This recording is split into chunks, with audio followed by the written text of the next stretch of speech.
ഇപ്പോൾ doctor Sasi Tharoor MP മാധ്യമങ്ങളെ കാണുന്നു തത്സമയം. ആസ്പത്രികളെ അടയ്ക്കരുത് ഈ സമയത്ത്. പ്രാർത്ഥിക്കാൻ ആവശ്യമുള്ളവരോ അല്ലെങ്കിൽ ടെലിവിഷനിൽ ഈ ചടങ്ങ് കാണാൻ ആവശ്യമുള്ളവർ എല്ലാവർക്കും ആ സാധ്യത എപ്പോഴും ഉണ്ടല്ലോ. പക്ഷേ ബുദ്ധിമുട്ട് അനുഭവിക്കുന്ന, അസുഖം അനുഭവിക്കുന്ന ആൾക്കാർക്ക് ഇത് ചെയ്യരുതെന്നാണ് എൻ്റെ അഭ്യർത്ഥന.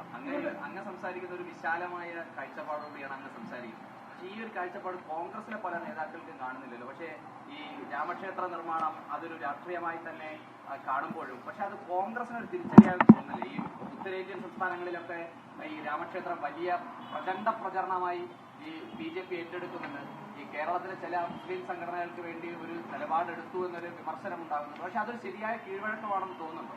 ഞാൻ വലിയ വിമർശനമൊന്നും കേട്ടിട്ടില്ല. നമുക്ക് പല മുസ്ലിം സുഹൃത്തുക്കളുണ്ട്, പല മുസ്ലിം സ്ഥാപനങ്ങൾ ഞങ്ങളുടെ ഒപ്പം എല്ലാ ദിനവും സഹകരിക്കുന്നതാണ്. ആരും അങ്ങനെ ഒരു പ്രത്യേകിച്ചൊരു വിമർശനം പറഞ്ഞിട്ടില്ല.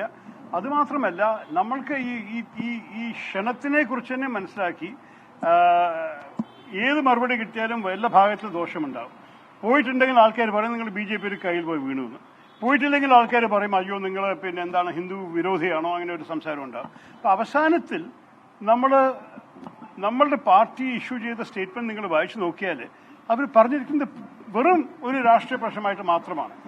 പ്രധാനമന്ത്രി പോകുന്നു, ഒരു രാഷ്ട്രീയ ചടങ്ങ് പോലെ നടത്തുന്നു, അതിൽ ഞങ്ങൾ പങ്കെടുക്കുന്നില്ല. പക്ഷേ വിശ്വാസത്തെക്കുറിച്ചോ ക്ഷേത്രത്തെക്കുറിച്ചോ വേറെ ഒരു അഭിപ്രായം ഈ സ്റ്റേറ്റ്മെന്റ് ഇല്ല. കഴിഞ്ഞതൊക്കെ കഴിഞ്ഞു. ഞാൻ എപ്പോഴും പറയും നമ്മൾക്കൊരു നിലപാടുണ്ടായിരുന്നു. സുപ്രീം കോടതിയുടെ തീരുമാനം വന്ന ശേഷം അത് രാജ്യത്തിന്റെ തീരുമാനമെന്നായി മാറി വന്നു. അത് കഴിഞ്ഞിട്ട് ഒരു തർക്കമില്ല, മുന്നോട്ട് പോകുന്നു. അപ്പോൾ ഇനി ഇതിനെക്കുറിച്ച് കാണാനുള്ളത് നമ്മളുടെ എല്ലാ വിഷയത്തെക്കുറിച്ച് വ്യക്തികൾക്ക് അഭിപ്രായം ഉണ്ടാവാം. പക്ഷെ ഈ വിഷയത്തിൽ നിങ്ങളുടെ ചോദ്യം നാളത്തെ ചടങ്ങിൽ കോൺഗ്രസ് പങ്കെടുക്കണ്ടോ എടുക്കണ്ടേ, എൻ്റെ അഭിപ്രായത്തിൽ അതിനെക്കുറിച്ച് പാർട്ടി അവരുടെ പൊസിഷൻ നിലപാട് നന്നായിട്ട് എഴുതി നിങ്ങൾ എല്ലാവർക്കും എത്തിച്ചു കഴിഞ്ഞു. അതിനെക്കുറിച്ച് ഇനി വീണ്ടും പറയാൻ ആവശ്യമില്ല.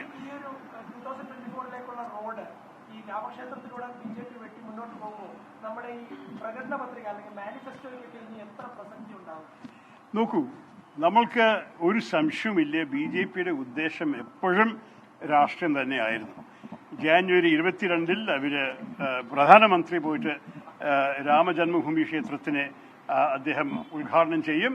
അത് കഴിഞ്ഞിട്ട് 14 ഫെബ്രുവരി അത് കഴിഞ്ഞിട്ട് അബുദാബിയിൽ ഒരു ഹിന്ദു ക്ഷേത്രത്തിനെ ഉദ്ഘാടനം ചെയ്യും. അത് കഴിഞ്ഞിട്ട് ഇലക്ഷൻ വിളിക്കുന്നതാണ് എന്റെയും വിശ്വാസം. ഞാനിത് എഴുതി തുറന്നു പറഞ്ഞൊരു അഭിപ്രായമാണ്. ഞാൻ അതിൽ തന്നെ നിൽക്കുന്നു. അവരുടെ എന്താ ഇത് പറ്റിയ 2014 അദ്ദേഹം മത്സരിച്ചത് വികസനത്തിന്റെ പേരിലാണ്. അദ്ദേഹം പറഞ്ഞു പിന്നെ ഞാൻ ഗുജറാത്തിനെ ഒരു പ്രോസ്പെറസ് സ്റ്റേറ്റ് ആക്കിയ പോലെ അതുപോലെ ഭാരതത്തിനെ ആക്കുമെന്ന് പറഞ്ഞു.